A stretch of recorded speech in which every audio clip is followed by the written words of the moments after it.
Hey guys, and in this video we're going to talk about one of the smallest countries in the world, but it has the highest per capita income in the world. We're going to talk about Qatar and its capital, Doha. Where's Qatar located? It's located on a peninsula in the Persian Gulf. Its area is 11,500 kilometers, which is about half the size of the state of New Jersey. The population of the country is 2.8 million people, and the population of its capital, Doha, is 956,000 people. Today, Doha is known for its futuristic skyline and modern architecture inspired by Islamic design, such as the Limestone Museum of Islamic Art. Before coming here, I had this impression that everyone here must be extremely wealthy and that every other guy has a Ferrari. Well, of course, there's no shortage of luxury cars in the streets, as well as villas and yachts, but not to the extent that I was expecting. In fact, after 2 days, I only saw one Ferrari. Hi. Oh, hi! Welcome to Qatar! Thank you very much. Okay, goodbye. The locals here make up about 15% of the population, while the remaining 85% are foreign workers. The population is growing rapidly. High salaries in the oil, tourism, and construction industries are attracting a lot of foreigners. First, let's point out some cultural aspects. Qatar's legal system is a mixture of civil law and Sharia law. For example, adultery is punishable by 100 lashes. Wow, that must hurt. In some cases, Sharia-based family courts treat a woman's testimony as being worth half that of a man. Also, polygyny is permitted. If you are in Qatar, you're one of us, says a sign urging tourists to dress modestly. And I agree, a little bit of respect will go a long way. Foreigners should avoid public displays of affection, and women should keep their shoulders and knees covered. Alcohol consumption is limited, and it's limited to some 5-star hotels that are allowed to sell it. This hotel, Sheraton Grand, with a distinct pyramid shape, was the first 5-star hotel in the city, built all the way back in 1979. Today, the business district of Doha, the West Bay area, looks futuristic, and it's best seen from Corniche Promenade. This spectacular promenade stretches for 7 kilometers along the crescent-shaped bay. You can take a boat ride in the traditional dough boat. Should be fun. But surprisingly, the streets feel so empty. Why is that? I think it's because the city was designed for motorists. You either drive here or you use a taxi. Pedestrians are clearly not the biggest priority. To cross the road sometimes you have to wait for like 5 minutes for the traffic light to change. It's kind of frustrating.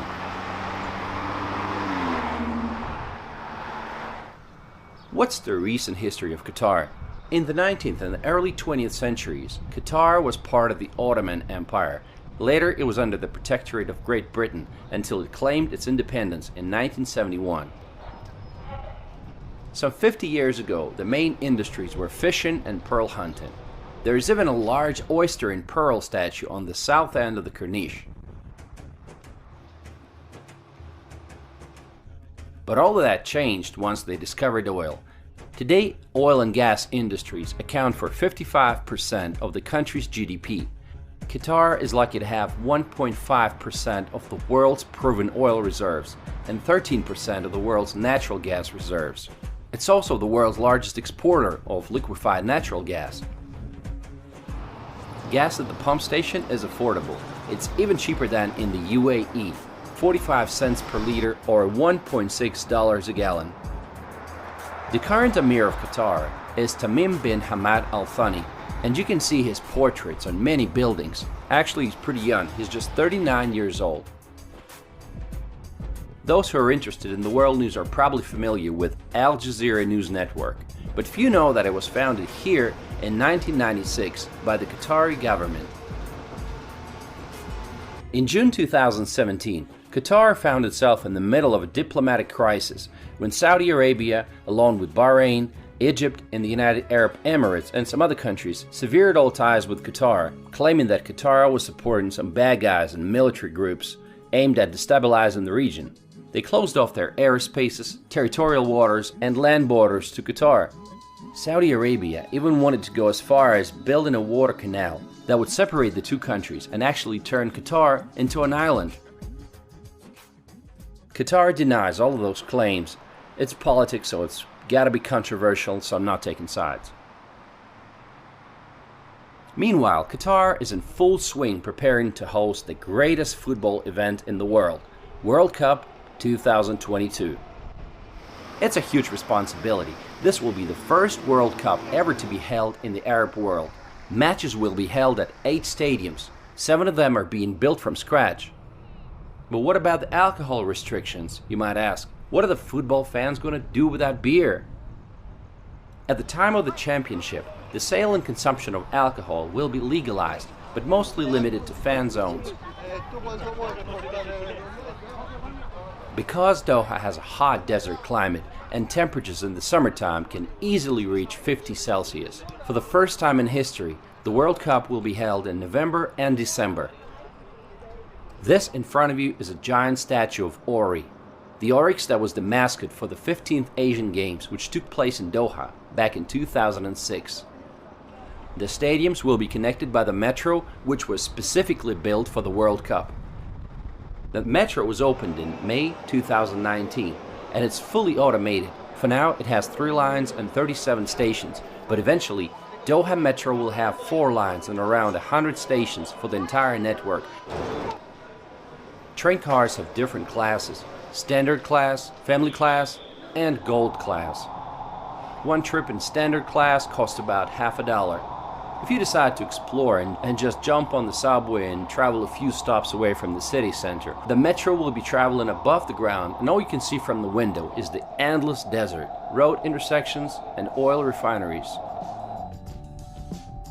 Qatar is working hard to make it. The cruise industry continues to grow at a rapid pace, with Qatar welcoming 31 ships in 2018, which was an 83% increase compared to 2017. At the same time, Qatar Airways operates a hub-and-spoke network linking over 150 international destinations from its base in Doha.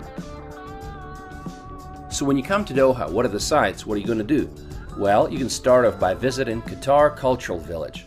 It's a huge cultural city made in the style of old Arab buildings that has museums and galleries. There are a lot of sculptures and installations and a city beach. Another location you might want to visit is the Pearl of Qatar. Built on reclaimed land, it's a high-end luxury neighborhood that features Mediterranean-style yacht-lined marinas, luxury residences and hotels, as well as top brand-name boutiques, cafes and restaurants. Walk around the promenade and you'll see rows of yachts moored on the pristine water. You can also take a water taxi across the Porto Arabia Marina. I found it a bit strange again that there weren't too many people there, so it felt like being on a film set. The cool thing about this island is that it will feature the world's largest district cooling plant. It's going to be a 130,000-ton district chilled water plant that will serve the cooling needs of all buildings on the island. This is one of the few areas in Doha where foreigners are allowed to buy real estate. As a bonus, they're automatically granted residency, which extends to the owner's family for the whole duration of the ownership. How are you? Good, good.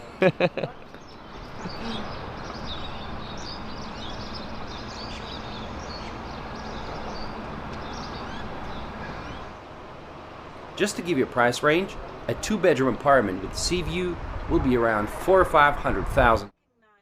Doha will surprise you. The last thing that I was expecting to see was an 88-hectare park called Aspire Park, and it's the biggest in Doha. It's a huge park with fountains, a pond, and some workout spots.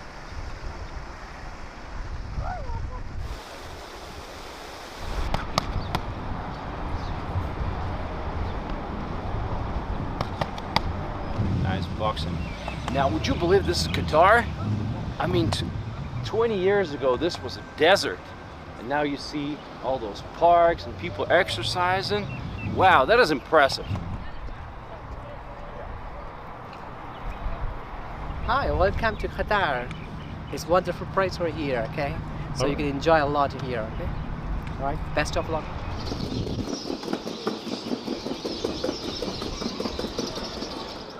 In the evening, it's a good idea to visit some traditional markets like Souk Waqif.